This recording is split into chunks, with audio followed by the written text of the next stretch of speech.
안녕하세요. 바스켓볼 다이제스트입니다. 오늘은 구독자분들이 설문을 통해 분석을 요청해주신 몇몇 선수들과 팀에 대한 필진들의 견해를 모았습니다. NBA에서 공격에 시동을 거는 방법은 여러 가지가 있습니다. 슈터의 움직임을 시작으로 수비를 흔드는 팀이 있고, 슈퍼스타의 더블팀 유도를 기반으로 공격을 시작하는 팀도 있으며, 가장 간단한 2대2 게임을 통해 오펜스를 시작하는 팀도 있습니다. 피닉스 선즈는 가장 대표적인 픽앤롤 팀이며 주인공은 픽앤롤의 대명사인 크리스 폴입니다.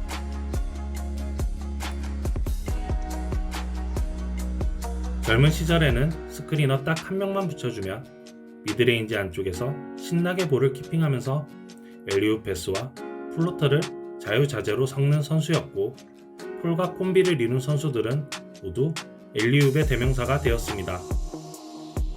나이가 들어 이전처럼 오래 볼을 키핑하기 어려워진 지금은 스페인 픽앤롤을 통해 보다 여유있는 게임을 하고 있는데, 피닉스 선즈의 픽앤롤은 조직력과 유연성에서 모두 경지에 올라 있습니다.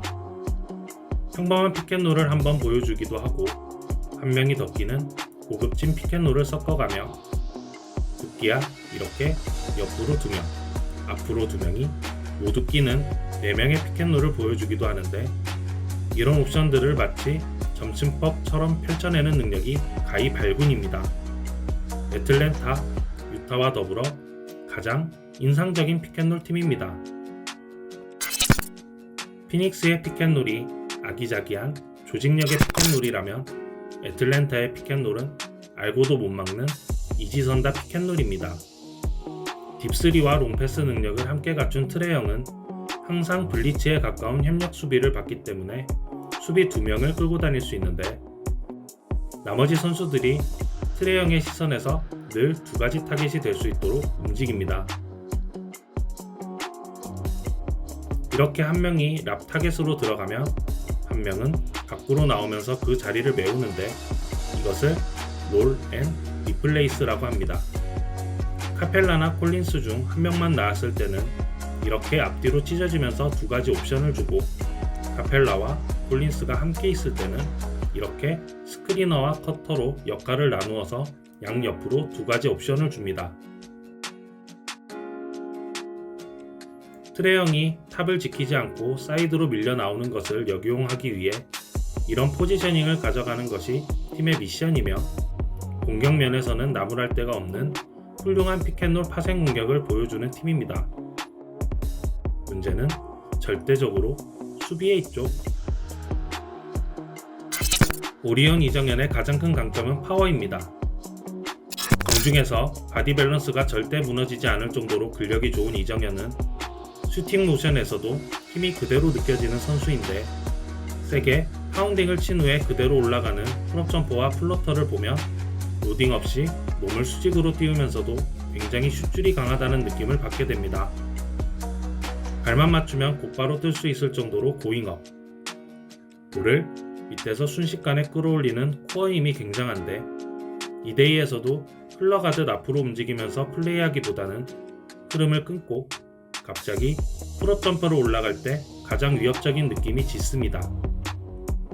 이정현의 포지션을 슈팅가드로 정의한다는 강을중 감독의 인터뷰가 있었는데, 이런 슛 테이킹 능력을 높이 산 것으로 보이며, 이정현처럼 스크린보다 본인의 드리블 파운딩에서 타이밍을 찾는 슈터들은 본인의 리듬이 절대적으로 중요하기 때문에 결정이 합리적인 것으로 보입니다.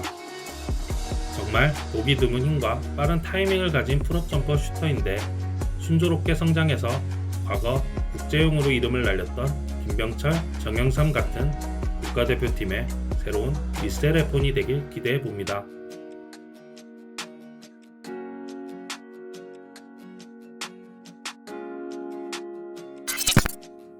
보스턴의 페이튼 프리차드는 2년차 시즌을 맞이한 백업 포인트 가드입니다. 프리차드는 학창시절 오레곤주의 전설과도 같은 선수였지만 NBA 기준에서는 작은 사이즈에 운동 능력도 평균 이하인 선수입니다. 포인트 가드임에도 시야가 특출나거나 속도가 엄청난 것도 아니며 힙 유연성이나 높이, 가속이 뛰어난 선수가 아니므로 뛰어다니다가 스크린을 타고 슛을 던지는 슈터도 아닙니다. 그럼에도 불구하고 프리차드는 투지와 폭발력으로 올스타 브레이크 이후 몇 경기 동안 미친 슛감을 보여주면서 시즌 초반의 부진을 딛고 인상적인 활약을 다시금 보여주고 있는데요. 프리차드가 3점으로 볼륨을 뽑을 수 있는 건 긴 슛거리를 가진 선수이면서 스파더뿐만 아니라 풀업도 시도 가능하다는 부분 덕분이라 생각합니다. 이번 시즌 풀업 3점을 24개 시도에 16개 성공시켰고 스텝백 3점은 15개 시도 중 10개를 적중시켰습니다.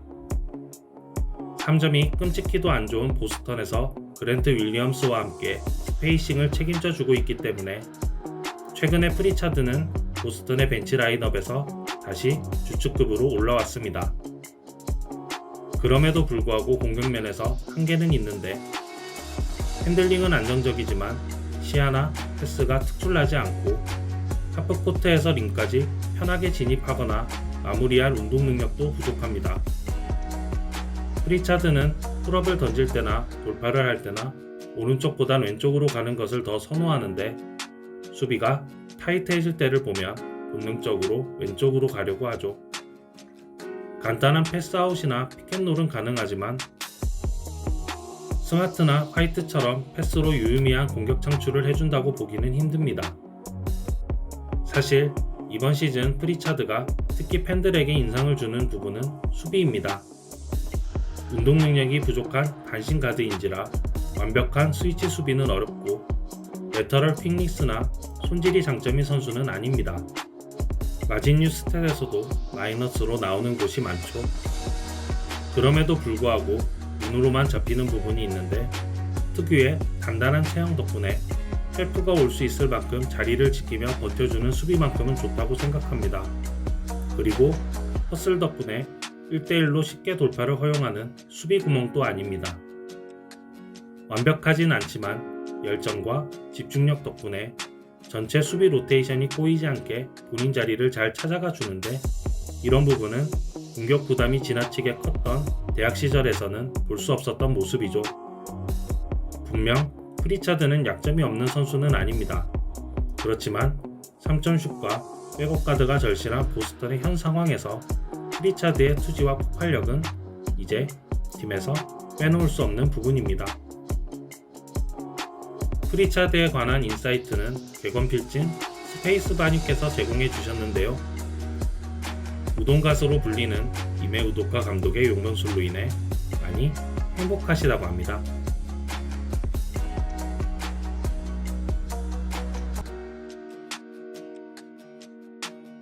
본 채널에서는 이미 모션 스트롱과 모션 이크를 모두 다룬 바 있습니다.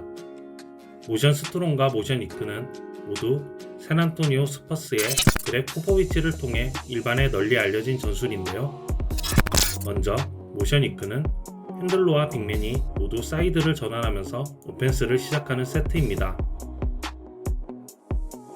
볼 핸들러는 윙으로 볼을 패스하고 반대쪽 윙으로 넘어가고 빅맨도 베이스라인에서 스크린을 타고 반대쪽 사이드로 넘어가면서 둘을 견제하는 수비를 미리 흔들고 시작하는 것입니다. 가령 슛이 약한 선수가 골 밑에 빅맨과 바로 콤비를 이루며 빅맨은 좋은 포지션을 잡기 어렵고 가드는 패스를 넣기 어렵습니다. 디나이 수비와 세깅으로 인한 협력 때문에 힘들어지는 거죠. 하지만 이렇게 가드와 빅맨이 같이 스윙해서 패스를 받고 공격을 시작하면 센터도 깊은 포지션을 잡을 수 있고 가드도 3점 라인 안에서 패스를 넣을 수 있습니다.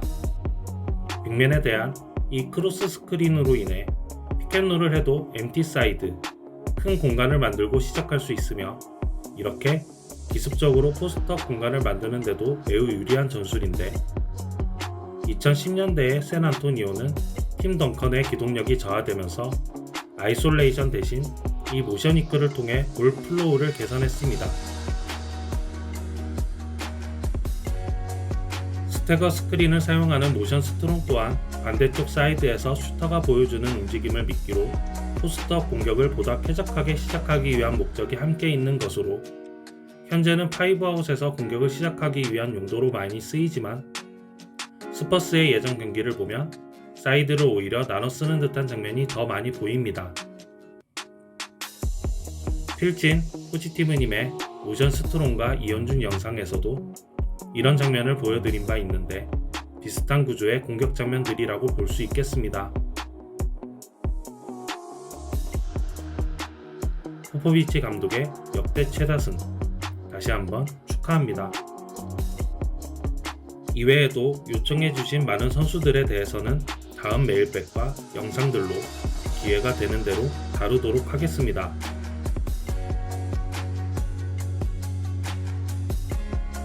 시청해주셔서 감사합니다. 재밌게 보셨다면 구독과 좋아요 부탁드립니다.